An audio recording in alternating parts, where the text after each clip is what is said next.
welcome back to Account Management Secrets. These days, we're all being asked to do more with less. And for account managers, that can mean longer hours, higher pressure, and burnout knocking at the door. Today, I'm joined by Rachel Provan, a customer success leader turned coach who helps teams stay resilient, focused, and effective under pressure. Rachel's approach is grounded in psychology and packed with practical tools to help you protect your energy, set boundaries, and build habits that drive peak performance. This episode will give you the mindset and strategies you need to show up as your best self for your clients and for yourself. Let's get started with Rachel Provan. Hey, Rachel, great to see you. Thanks so much for joining me.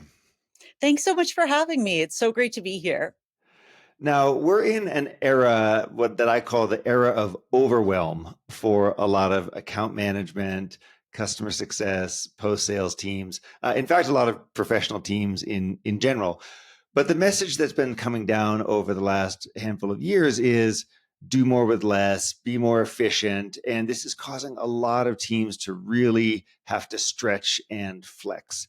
And you've got this great podcast of yours called The Psychology of Customer Success, where you talk about resilience and mindset and how to start to think about these types of challenges. And so I wanted to open up today simply by saying, given that we are in this stage where there's so much demanded of us, how does an account manager start to think about this? What are the tools that are at their disposal? How can I start to orient myself around the current reality?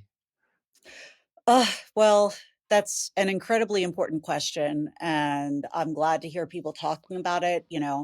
I know we all complain about you have to do more with less. I think every one of us, if we never heard that phrase again, would be very, very satisfied. I think it comes down a lot to the economy and interest rates. Money isn't free anymore. And what companies got used to in the first place, being able to have all these employees, they set themselves up in a way that wasn't necessarily sustainable if interest rates weren't going to stay at zero forever. I think probably a lot of people didn't understand how those things related to each other. But the fact is now they're taking what took, let's say, 10 people and asking 3 to get that work done. And to me, so much of business and dealing with this age of overwhelm is making sure you're setting realistic expectations. Because one of the things a lot of us do is we're worried about our jobs. So we don't want to say no. We don't want to say, I can't do that. But it's kind of like people are asking you to tread water with cement shoes. If you ask me to do the work of 10 people, I physically cannot do that. Um, so what I advise people to do is really to look at what are the things that I have to get done? What's the outcome that we need? Get really, really clear on priorities with these people, with whoever your boss is. If you're talking to an executive leadership team, show them that you're on the same side. Like, look, I want to get those numbers. I'm right there with you. Here is what is involved in getting those numbers. Here are all the things that have to happen. And just showing what that takes. These are the tasks. These are how long they take, and this is the number of people we have. So we have a problem if the math doesn't add up. If you just say out loud, oh, we can't do that. Oh, it's too much. Then it sounds like you're complaining and making excuses. You have to be able to prove it out with data, even if it feels like common sense to you. What I find is people either they kind of weakly protest, and then just try and get it done anyway. And when you're trying to do something that is not physically possible, you're working way overtime, your personal life is going to take a hit, your mental health is going to take a hit. I've noticed there's a big trend in the last few years in CS of sobriety. And guess what? That's because the job has been driving a lot of CS people to drink. The stress is enormous and it is affecting people's mental health. So there is a way out. Just don't pretend you're superhuman. When people ask you to do these things, it's okay to say, here's everything involved. Here's why that's an issue. Now, again, the do more with less, the idea is never going to work that you do the same work with the less number of people. It's going to have to be that you change your strategy. Um, in that case, I always advocate for the Pareto principle, which is, The 80/20 80% of your rule. profits will come from 20% of your efforts. Find where that is and double down on it. You might have to have some of your, smaller accounts be unmanaged. I hear a lot of people say, well, just put together a digital CS department. It's like, oh, just like that. Okay, sure. Um, that's something that takes a long time. It's something that takes a lot of, uh, it takes technology, it takes strategy, it takes time to measure how certain things are working. So, yes, you can try to do that, but you have to understand what you're sacrificing by taking away those people. It doesn't Hmm. mean everything is going to tank, but you can't expect to do as well as you did with those few amount of people. AI is fantastic, but it's kind of hit or miss on a lot of the tools. It's getting better, but most of the time, the commercials for it look a lot better than the actual experience of it. Yeah, and And it also hasn't really been fully adopted by people yet. So yeah, we're using it in pockets and silos and individual use cases, but it's not really an enterprise strategy for a lot of post sales exactly. or account management Exactly. teams. Yeah. What you do What need to know, yeah. Oh no, I was just going to say what I heard you saying there. What I heard you talking about is trade-offs and priorities, and Mhm. making it very clear, if we live in a world where we have to do more with less, fine, understood. Maybe for the good of the company, we're making some Yeah. cuts or making some changes. I was talking to someone over the summer, and I remember her saying that her portfolio as an account manager had gone from 9 accounts to 30 because of the way the team had shrunk. Now, she's going to be a lot less effective if she's trying to provide Yeah. the exact same level of service to those 30 accounts as she was to nine. Exactly. If instead she can start to segment properly, look at the Pareto principle, or go to her VP and say, what are the trade-offs that you would like me to make here? Right? Like which Right. ones of these what balls are we okay dropping, and have an Yeah. open conversation about that, then that's one way to deal with it. But a lot of people kind of lack the confidence to have that They conversation. do. They do. And I always recommend, if you're in any kind, maybe even if you're not, I believe you can lead from wherever you are. But if you're in any kind of leadership position, the best thing to do is just say, look, here are all our priorities. Obviously, we're not going to be able to get to all of these. So we're going to need to narrow it down. And the rest are just going to have to go in a parking lot for now, or someone else can handle it. But in terms of picking our priorities, to my understanding, these should be our top priorities, because what we're trying to do is, for CS, we're trying to increase NRR. And these are the three initiatives that I believe will drive NRR up to the greatest degree. Um, you know, that is sort of my take on it, but obviously I want to sync with you before I change anything. Are you on the same page? Are there things that you would do differently? So you're not saying like, yeah, cool, I'm going to do it all. You're saying like, look, we clearly can't do this, but you're not dropping it in their lap to say, here, you figure this out. That way you can do what you think is best and then just work with them on that. But CS has always, and possibly account management, has always been, we like to help, we like people. So people drop work in our lap and we're like, sure, I'd love to help you. And it's something that we do have to cut back on. Um, I noticed for product, if you ever ask them like, hey, we need these bugs fixed, they'll tell you, okay, but that means this feature isn't going to come out on time. And that's been the case as long as I've worked in tech, which is almost 20 years, which is embarrassing. Um, so it's not, there's nothing wrong with doing that. That's just being based in reality. I think we have this sense of this idea of time management that if we somehow time box and figure out the right order of things and do enough planning, we'll somehow be able to fit 10 pounds of potatoes into a 5-pound bag. And time is fixed. There's no managing it. So it's really all about prioritization and being realistic across the board. and still be And a on the lot of same this have to team. do with burnout too, right? So it's got to do with Yeah. energy. It has to do with burnout. Burnout's a big deal problem for a lot of Hmm. people. Burnout typically. So first of all, burnout is really misunderstood, right? So just to clarify for everyone, burnout essentially has three symptoms. One is physical exhaustion. The second is cynicism or depersonalization, and then the third is a lack of professional effectiveness. So I'm tired. I don't feel like doing whatever it is, and even if I do, I'm not very effective. Uh, we know that this is endemic inside of a lot of companies, Yeah. especially in the account management and customer success roles.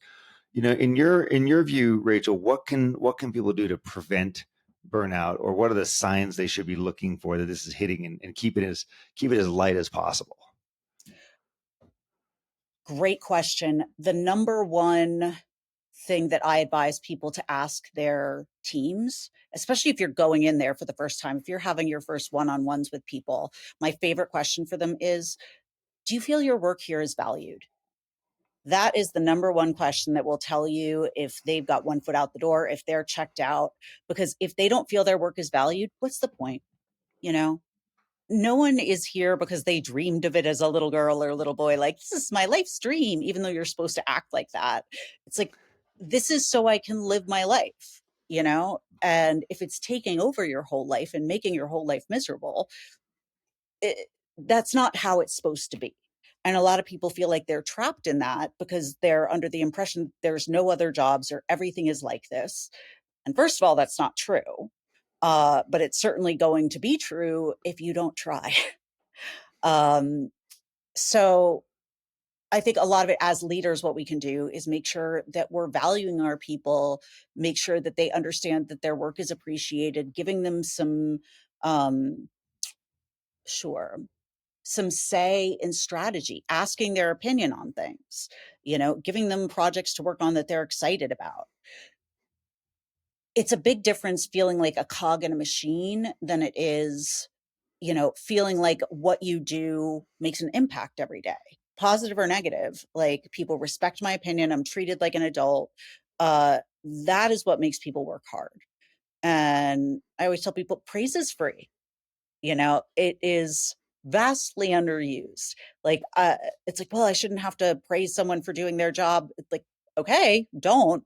But I want a gold It star for doesn't brushing my cost teeth doesn't in the cost you morning. anything. You might as well. Exactly. Yeah. Exactly. Like, I demand a gold star. Life is hard.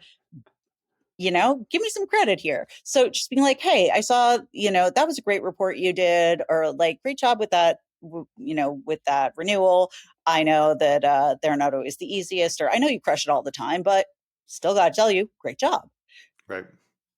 2 seconds free. I mean, Right. seriously. And it's like, some people think like, well, if I do that, they're going to ask for more money. It's like, who said? What does the one have to do with another? Um, I have found that, giving people professional development in the sense of just like allowing them to stretch, allowing them to try new things, to, you know, try things that they want to put on their resume. It's a little bit controversial, a little bit scary, but I always used to tell my people, like, look, you're going to graduate me at some point. You're not going to work at one company forever. What do you want to learn so that you can put on your resume? And then I would help them get practice at things that they wanted to learn. They'd get to put it on their resume. And that was work that I didn't have to do. Right. And it made them feel fulfilled. And ironically, it kept people around so much longer because they're like, when am I going to have a chance like this again, of someone who's willing to teach me? So I've worked in plenty of places that were not the greatest culture, and people didn't realize it until I left. um, you can protect your team from that. You can have your own culture, your own charter of, this is who we are, this is why we're here, here's how we treat each other, and agree to that as a team. And I found those are the things that really drive high performance. There's so Yeah. much you can't control, like a buggy product you can't control, overselling you can't control, but there are things within your control. So why not look at those and maximize them to the best of your ability? These aren't hard. A lot of people just don't think to do them. Well, and to your point, feeling valued and feeling like your work matters is an incredibly important part of just overall. contribution, being excited, being part of a team, wanting to get my work done, and then escaping or preventing burnout, right? So, and a lot of these things, frankly, are very cost effective. They don't cost anything other than a little bit of hustle and conversation, and so they can pay real dividends if you do them with your team. I want to talk about one of the things where I see this whole confluence of account manager psychology happening all at once, and it is in these dreaded meetings called QBRs, quarterly business reviews. And I say dreaded because almost everybody rolls their eyes at these and thinks, do we need these? Do I have to keep doing them? And yet somehow they perpetuate, somehow they continue. And it's a big topic of conversation for us within the Amplify community. Now, here's my observations, and I would love to see what you think about this. When I see account managers struggling with QBRs, or whatever you call them, there's lots of different names for them, or whatever you call them. When I see people struggling with these, it often comes down to the energy that they're showing up with. So the mental model that they have about what is a QBR, and then a lot of this comes down to the confidence that they show up with or not. And I think a lot of these are inner tools. Like, I can fix this inside myself. Like, I can use my own mindset. I can change that. So let me explain a little bit what I'm talking about. I see on the energy part, right? I see so many account managers and customer success managers who view QBRs as like this routine, rote activity that I have to do because they're part of my OKRs or KPIs or whatever. They're part of what I have to do with my job, and every customer needs to get them, and it's just like a checklist, and I want to get it over with as fast as possible, like going to the dentist, and be done with it. And so therefore they approach them very clinically, very impatiently, and it's like homework, right? It's like, I've been giving this homework and I have to do it, and even if I don't like it, I'm going to do it anyway. And I see that and I think, oh gosh, this is not a great sort of energy to be showing up with, right? So I don't have great energy to begin with. Versus, could I see these instead as an opportunity to connect with customers and find out what really matters to them and align behind their big goals, right? And so that's just a simple mindset shift, but so many people are stuck in the first one, right? Yeah. I, there's so much behind this, as I'm sure you know. I think the main thing that people object to is that it's rote and it's not necessarily time to go along with anything. Because QBRs are a holdover from on-prem, which I remember. And it made sense at that point to go, and you went there, you went and you visited and you talked to them and you saw how everything was going and their setup. Um, and typically there just weren't as many programs at that time. People weren't using 136 different on-prem softwares, whereas now that's the standard tech stack. And if every single one of us has a rep, if every one of those has a rep that wants to meet every 3 months, we can see how that doesn't math, right? um, and the fact is, they don't need to meet with us every 3 months. It really depends on the product. Also, a lot of people really, at least with customer success, a lot of people really don't understand what it is. They've just heard it's this great thing, and they think it's just assign some bodies on there, have them do QBRs, and voila, 115 NRR is what we should have. And that's just not how it works. The whole point is, we're there to make sure they get the outcome that they came for. And it doesn't mean anything is wrong with the product. It means that humans are unpredictable and not logical, and they need a little bit of extra push and motivation and help with strategy to get there, with the change management of it all. Because that's the table stakes to get them to stay, to get them to buy more. But doing all of that is a lot more complicated and not as easy to quantify, and takes a heck of a lot longer than, 3-4 months to put in place. So people want to see what they've heard about, what they know, what they're comfortable with. So that's at the higher levels of the organization. So I think it's really important for account managers, post-sales leaders to be able to explain, yes, that is definitely a part of it. I mean, you have to meet with your customers. You have to talk to them. I'm sorry. Uh, if you didn't want to do that, you're probably in the wrong profession. Um, it's that it what they have defaulted to, which is sort of like, all right, here's how many times we opened a ticket. Here's, your numbers. Oh, it's They don't god awful. care. Awful. Yeah. Yeah. Like, anytime, I don't know about you, but I am not psyched whenever anyone takes out a slide deck. Like, I'm Right. just like, Right. oh Right. God. That's why I love Bob London. I think you've had him on, but I have. Yeah. Hmm. yeah, his thing about just like, connect with your customers, talk to them, find out what's going on. That's really what we're supposed to be doing there. Yeah. So to me, I think that QBRs or whatever you want to call them, um, I think they need to be sort of baked into the strategy that you discuss with the customer within the kickoff call. The quote unquote success plan, that's basically a project plan, right? You want to get this result. Here's what we're going to do on our side. Here's what you're going to do on your side. Here's the timing back and forth. I'm going to check in to make sure you've done your side at this point. And then we're going to meet back up and we're going to optimize from there because that's a good next check-in point. That's all it is. It's like, okay, we've done our stuff. How's it working for you? Here's what we're seeing, but there are humans involved. What's happening with the humans? Yeah. Do you want to keep using it? Do you have complaints? Let's optimize this. So I look at it as a chance to optimize. Uh, and people are more interested in doing that. If you can make it a half hour instead of an hour, people are going to be happier with that. I see a lot of instances where people will send like a one-page summary, like one-page executive summary, and say, like, I'm going to send this in advance. Let's have a half-hour conversation, and I'm going to answer any questions on it and talk about next steps. I think that's much more effective. And you are always going to have people that are just like, no, we don't need to do this. And you need to know what their goals are with the product. Because I mean, I have customers where their product is like a defibrillator, and they have a software that makes sure they're charged and ready to go and that they can contact other people in the area who might have one. That's great. But that software doesn't necessarily require people to meet every 3 months, Oh, right? totally.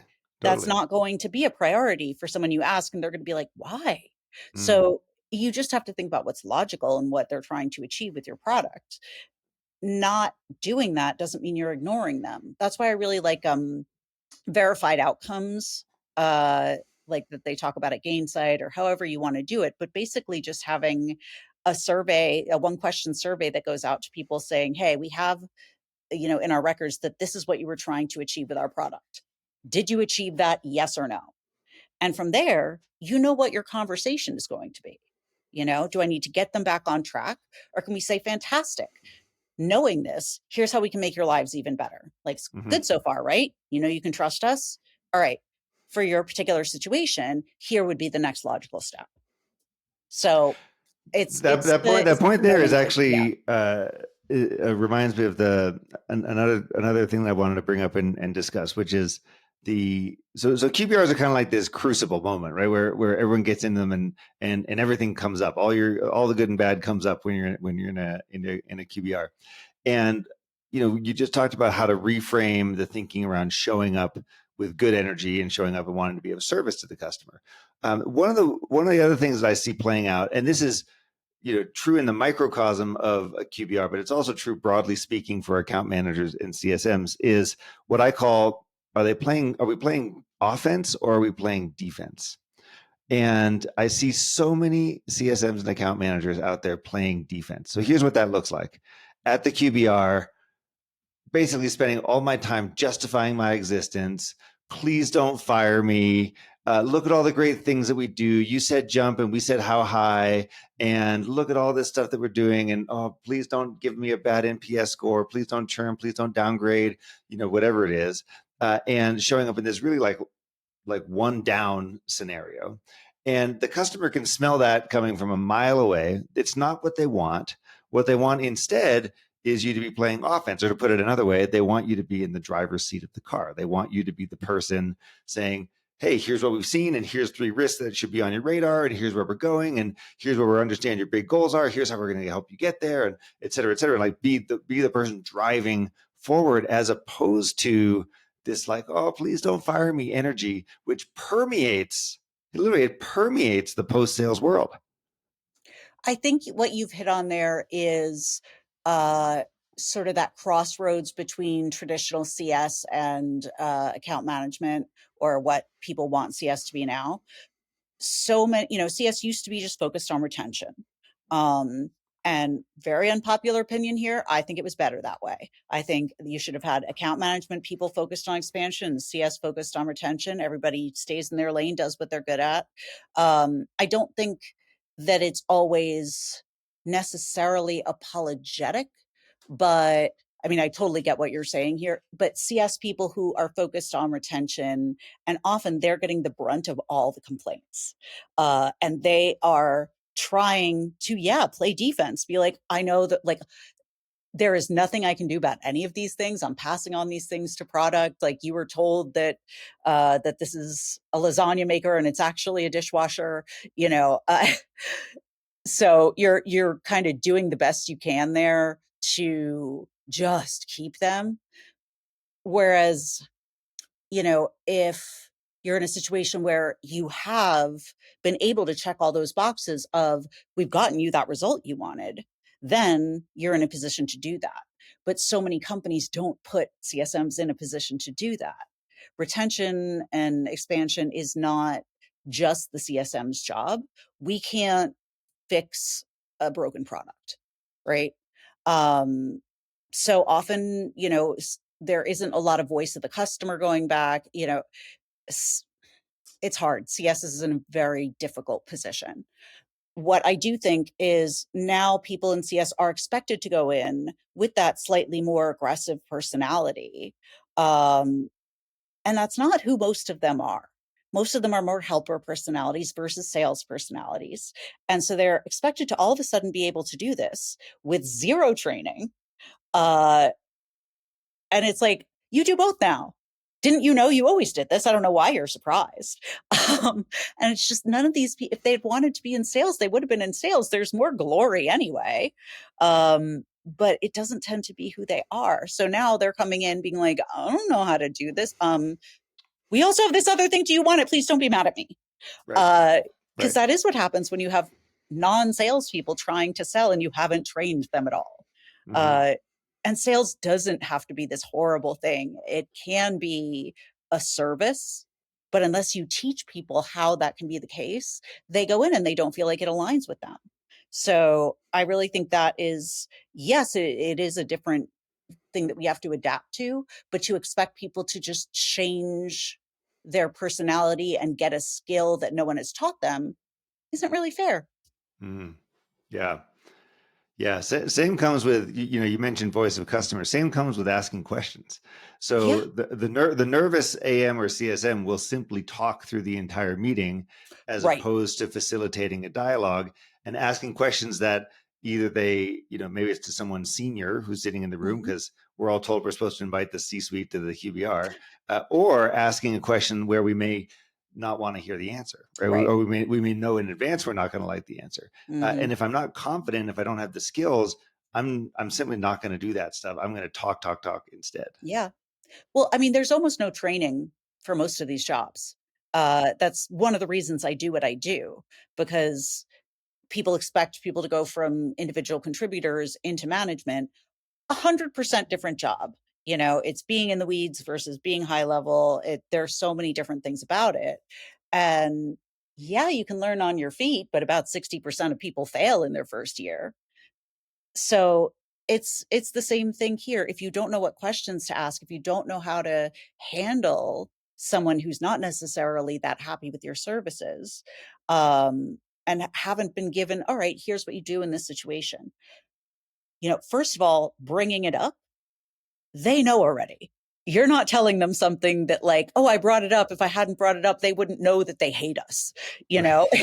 They know. So you might as well discuss it, even if it's not the best conversation in the world. They're going to respect you more for it, and you might actually be able to do something. Correct. But most people who haven't had that training are just like, oh my God, please don't let me get fired. Please don't let me get fired. I don't want to piss them off. I don't want to bring this up. So if I don't do that, then I'm not doing anything that can get me fired. It was a positive conversation. My side of the street is clean. People need this training. It's not natural for most people. Right. We're also really, really burdening one person with a gigantic implication of does the customer stay or not? Do they like us or Yeah. not? This is not a reflection of a single individual, but that's how it appears. And so many times, I really don't know of any situation. I cannot remember any situation where a customer's like, yeah, I would have stayed, but I just didn't like my CSM. So, there's always more we could have done, probably. But typically the reasons people leave is they didn't see the value. We can do our best, and it is our job to make sure they see the value, at least the value they expected in the first place, because they thought it was worth paying for that when they bought it, right? So unless it was missold, we should be able to get them there. But again, these are humans, not computers. And it's not like press A, B, and C, and this is always going to be the result. So it's a very, very complex job just to get people to continue uh, using a product. And it's not the product's fault. But that is a very tough sell to the people who created the product. They think the product is the result, and it's just not true. Right. It's the value that the customer is getting.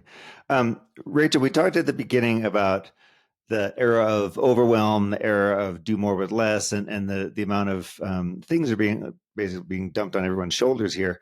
Let's say that you weren't already at the company when all this was happening, and instead you're joining anew. How do you think about coaching someone to be at their peak physical, mental, emotional state for this? Like, how do you coach a new account manager to be at peak performance given everything that's going on in the world right now, like uncertainty and cost cutting and all this sort of stuff? Like, what skills, inner resources do they need? Yeah, I think a huge part of that is going to be in your leadership in creating psychological safety. Because you talk about the skills they need. You're never going to be able to know that as a leader if you don't first make it safe for them to ask, because you're not going to know what they don't know. um, if you've hired someone because they're a subject matter expert and now you want them to be a CSM or an account manager, you need to get them training in CS and account management. And most likely the leader does not have time to do that.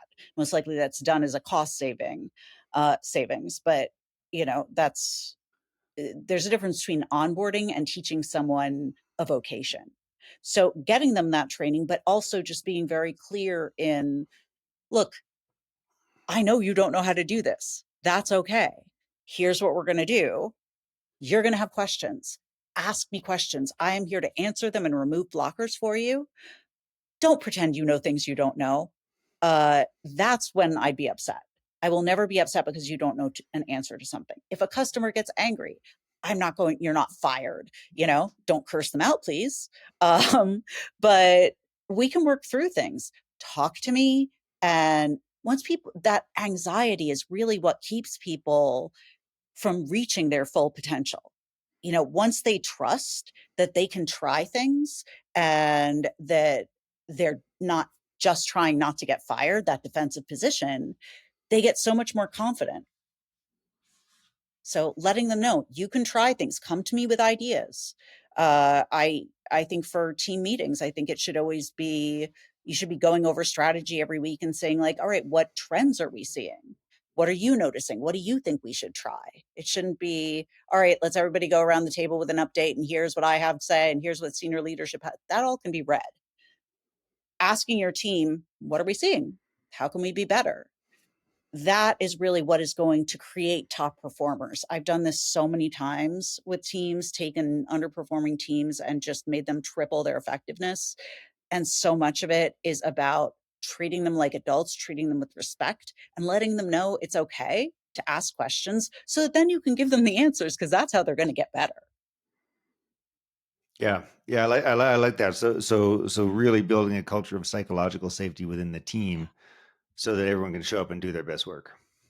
And you got to go first as the leader. You can't be all perfect up here and acting like you never make mistakes and then expect them to come to you and not know something and or admit mistakes.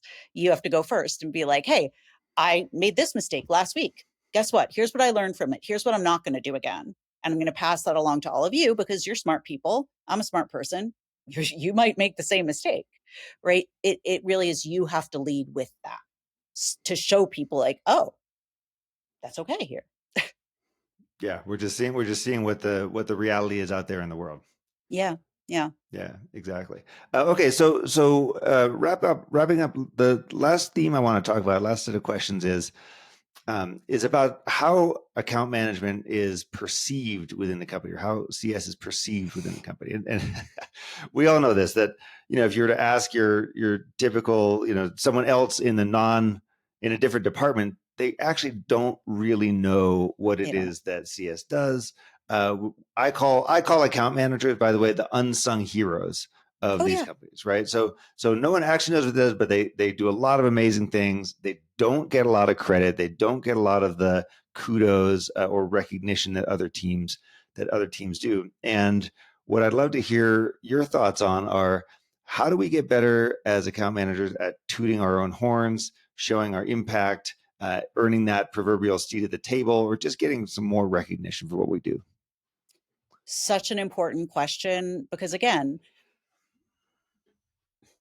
knowing that you're valued and that you're showing up every day for a reason is so important to be able to stay there, to be able to feel like there's any point to it. And look, if people aren't giving you recognition, it's not necessarily because they think you're crap at your job. It's they're thinking about themselves. They're not thinking about you. They're not keeping track of what you're doing. I encourage everyone to keep an accomplishment tracker. I actually have these on my website. If you just Google accomplishment tracker, I think I'm the first one that comes up.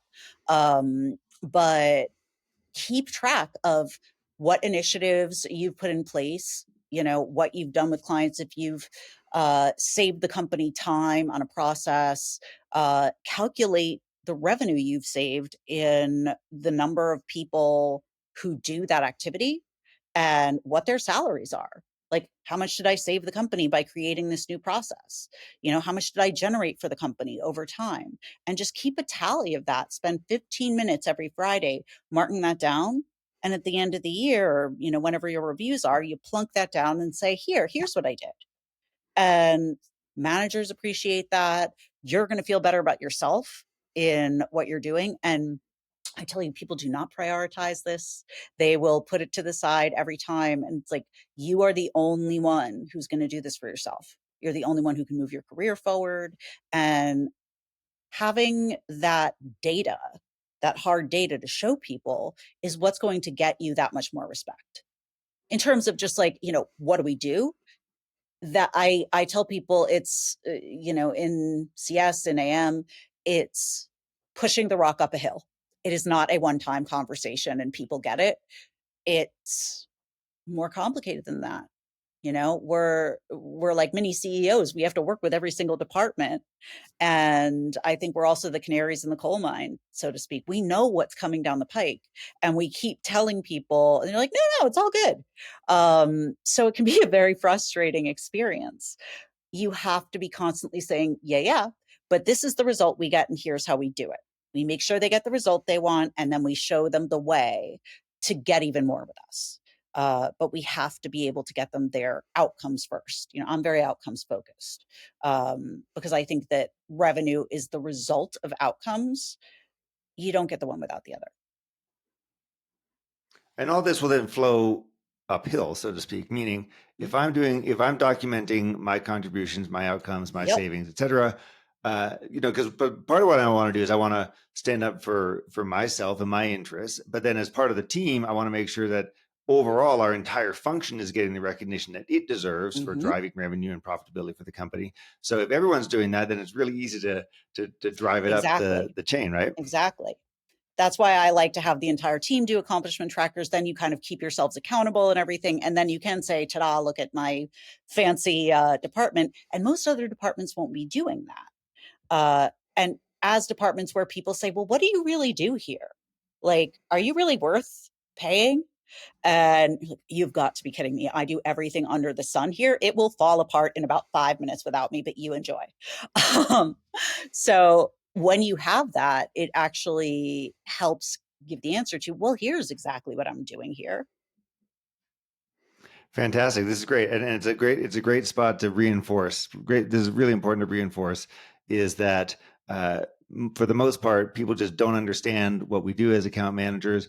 It's our job to be evangelists for ourselves and to be evangelists for our customers and to show the incredible impact that we are having. So this is your invitation to step up and to go do that stuff, to make your to publish all the great things that you've been doing, to make sure people are aware of it, to make sure that everyone understands the value that you're providing. So that's the challenge thrown down by Rachel Provan.